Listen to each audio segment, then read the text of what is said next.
Hi, everybody. This is Barbara Mayerson from joyandsuccess.com. And I know from my last interview that we're branching out a little bit, and I'm talking to business owners who have started careers and they made it happen. And they're inspiring and motivating. And I'm talking today to Linda Hollander, who has started her own wonderful concierge business, sponsor concierge. Is that what is sponsor concierge?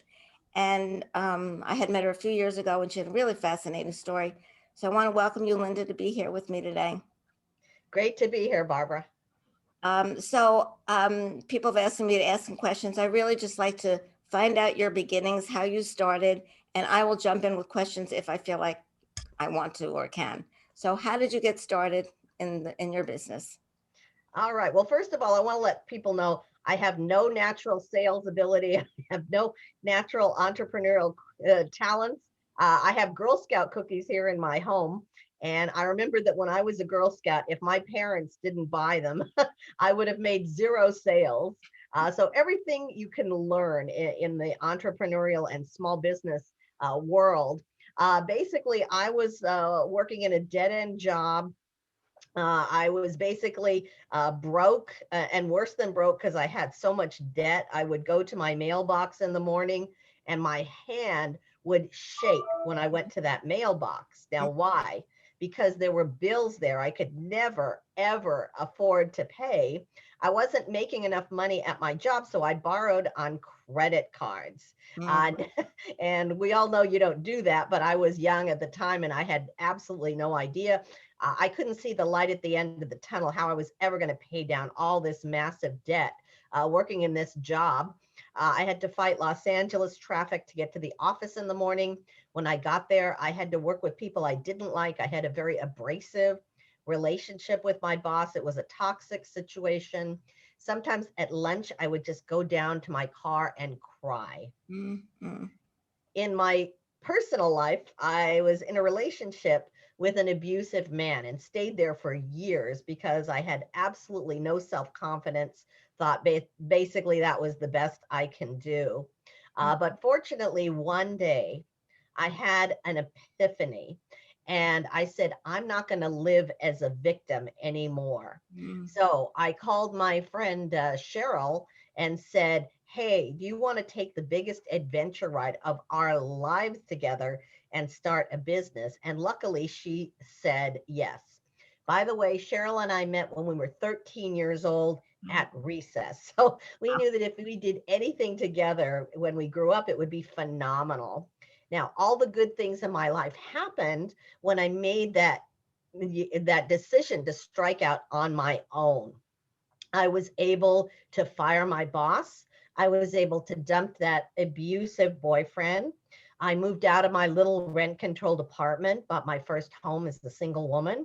I traveled the world. But what I love to do mostly was coaching and mentoring because people would come and say, Linda, how do I do sales? How do I do marketing?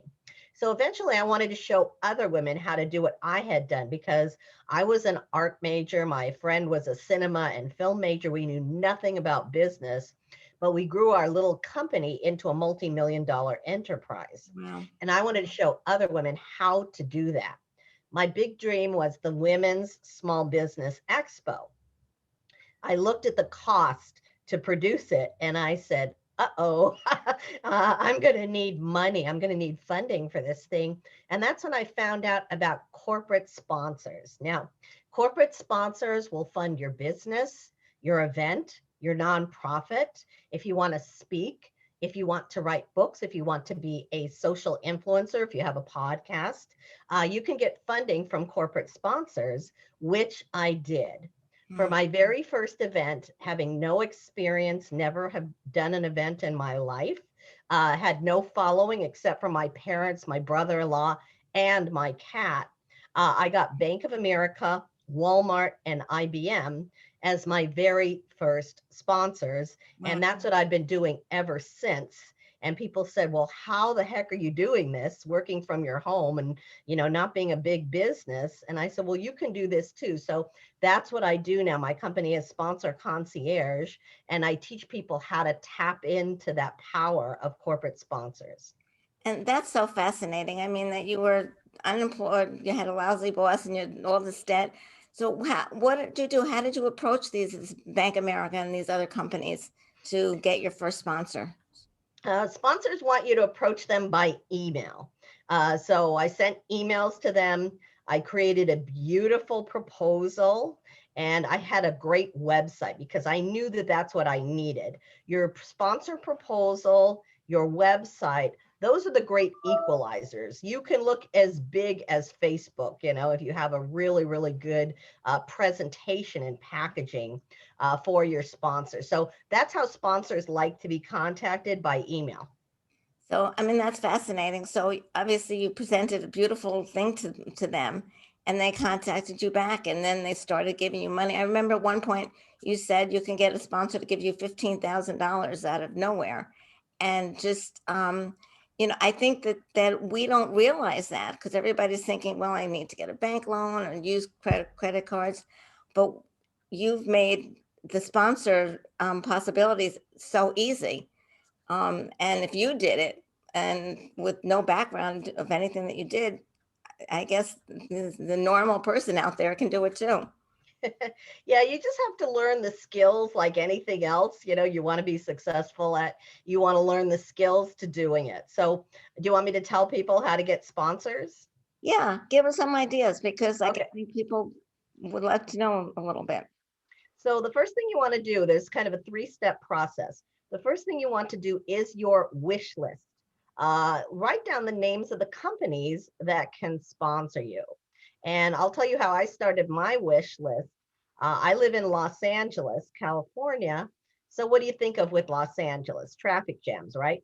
So I'm in a traffic jam. I'm hot. I'm tired. I just want to get home. But I look up and I see a billboard for Bank of America. And I said, oh my God, what if they could be a sponsor of mine? But the only problem was I I just had an idea in my little head. I didn't know if people would come to my event. I didn't know if the event had legs, if it would last, nothing. So I came home and I self-sabotaged. Hmm. And I said, they're not going to talk to me. They're going to reject me. And I just don't want any part of that. I don't want to be rejected. I buried the idea for about 2 weeks, but then my mission to help people was so strong. I did pick up that phone. It looked like it weighed 250 pounds. And I did call them and email them my offering. And they said, come on down. So I came on down with my proposal and they said, yes, we'll sponsor you. Now, I had no sponsors at the time. They were the first ones. Wow. I, got in the clunker car. I had a real bad car, paint peeling, upholstery was shot. I parked it 2 blocks down. I put on my one good suit. And the guy wants to shake my hand, and my hand was so sweaty. I wiped it on the back of the suit. I shook his hand, and then I wanted to scream, but I had to act like I did it all the time. And it was a 5-figure deal, my very Wow. first deal. Um, and so I thanked him. I walked to the clunker car, and then when I got there, like I did the happy dance because there is nothing like the feeling of getting your first sponsor. Yeah. So that's the importance of the sponsor wish list. It all starts with a thought. The thought leads to inspired action, which leads to attainment of your goal, which in my case was getting sponsors. So that's step one. Step two is that sponsor proposal that I mentioned. You're asking for money that you don't have to pay back, but in order to get that funding, you have to provide an industry standard proposal, or you will not get funded.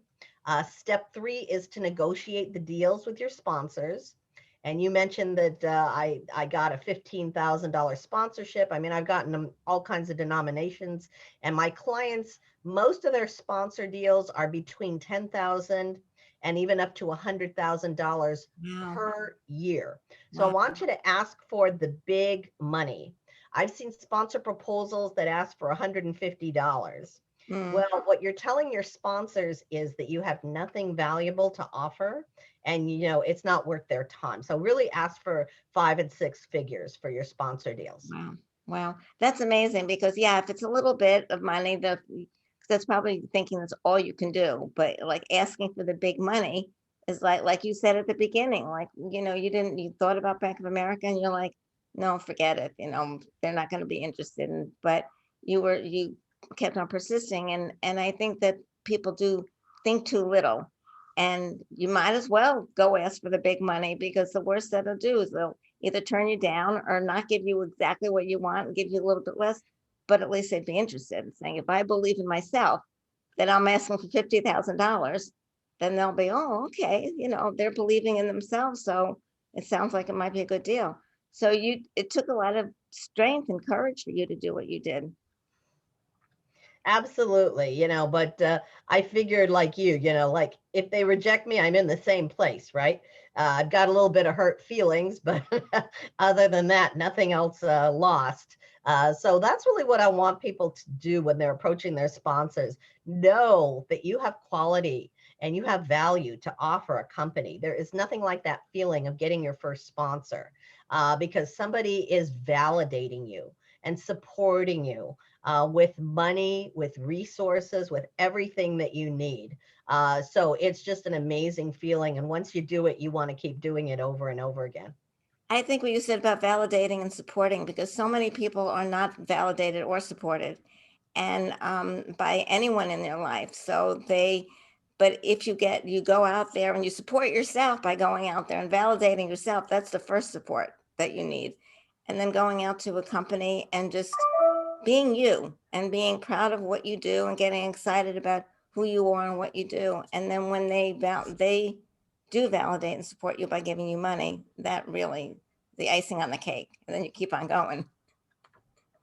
Yes, absolutely. And I did not have family support when I first started. I had basically two failed businesses and art school training. And I went to my father and said, "Hey, Dad, I want to do another business." What do you think he said? Uh, he, Forget he, that. he didn't say go for it. He said, "You're crazy." And I know that the people listening to us have been told that they're crazy. I think it's kind of a good thing. So, I didn't get family support. So I got the support from my best friend who was my business partner. And I joined every group possible. That's how you and I met. I Mhm. joined all these entrepreneurial groups because there were people there who could support me, who could hold my vision in light. So, a lot of people tell me, hey, well, like women say, well, my husband isn't so excited, as I thought he should be. Well, you're changing the family finances if you decide to go out and start a business. So just remember that people have agendas. I had a riff with my father for about a year, and which was really hard because I was very close to him. You and I are very petite. My dad is 5'3". That's where I got my physical stature from. But he was a giant to me. I wanted his approval so badly. I didn't get it. But after a year, he did come around and he said, "Linda, I am so sorry for anything that I said that was hurtful. And I am so proud of you." So I'm going to give an assignment to people listening to us. If you have children, please tell them how proud you are of them. Mhm. Tell your friends, tell your parents, tell your they are dying to hear it. When he said that, I thought my heart would absolutely burst wide open of happiness. And Oh, now my father is my biggest fan. We see each other every week, and it's just amazing. We're so close, we're embarrassing. So I just want to let you know, people have their agendas. My father's agenda was he was being a protective dad. He didn't want to see me get hurt. He didn't want to see me fail again as I had failed before. right. Well, the thing, kudos to you that you didn't let his disapproval stop you. And a lot of people do. They Yes. don't let they get disapproval from their parents or their husband or friends, and they don't have that support. And because they don't do that, they're like, well, why bother? But you didn't let that stop you. And that's amazing. And that you need that too. You need your own support, your own approval, and say, I know dad loves me, but he's got his agenda and he doesn't want to see me get hurt. And it's not that he doesn't believe in me, he just doesn't, and but you went ahead anyway. That's really amazing. Um, Thank you. yeah, yeah. So I know that we don't have all that much time left to talk, but I think your example, just very quickly, what was your first business that you, I know it was bags, something about bags. Actually, the bag business was the successful one that I started with Okay. my friend. I started a giftware company and I started a greeting card company because I was an art major. I was a trained professional artist, and I thought I could create the next Peanuts character. And that didn't work. The giftware company didn't work. And the difference between the businesses that failed and the business that succeeded, that was the bag company, was one of the first two businesses. I was young, I was rebellious, and I thought, hey, I'm going to do it on my own, and I didn't ask for help. Now, with the businesses that was successful, the bag business, my current business, Sponsor Concierge, I ask everybody for help. I go to every seminar. I'm like the queen because I put my ego at the door. I instead donned a cloak of humility and said, "Hey, I don't know it all. I need help here." So that was the difference. Wow. Well, that's great because yeah, people go on their own and they think they can do it all, and they just have to put their ego at the door and just say, "I need help. I want to get this off the ground," and help, and find people to help. Well, it's just amazing. I know I loved your story years ago when I first met you, and you've just been amazing. And how can people get in touch with you? Oh, I'd like to give a free gift to everybody. Okay. The free gift is to go to my website, successwithsponsors.com. And when you go to successwithsponsors.com, you'll get the number one secret for getting corporate sponsors. So that's the best way to get in touch with me. Also, when you go to successwithsponsors.com, if you want to set up a sponsor strategy session, we could do that and you and I can talk because in order to really tell you how you can best tap into all of the wonderful money and resources and life affirmation that sponsors give you, it's for you and I to talk. And when we do a strategy session together, it is magic. I'll tell you how to pull out money in ways you never thought in ways you never thought of. So just go to successwithsponsors.com. Okay, great. And if you send that me the link, we'll put it on our website and people can get it that way. Well, Great. Linda, thank you so much for joining us today. And like she's amazing.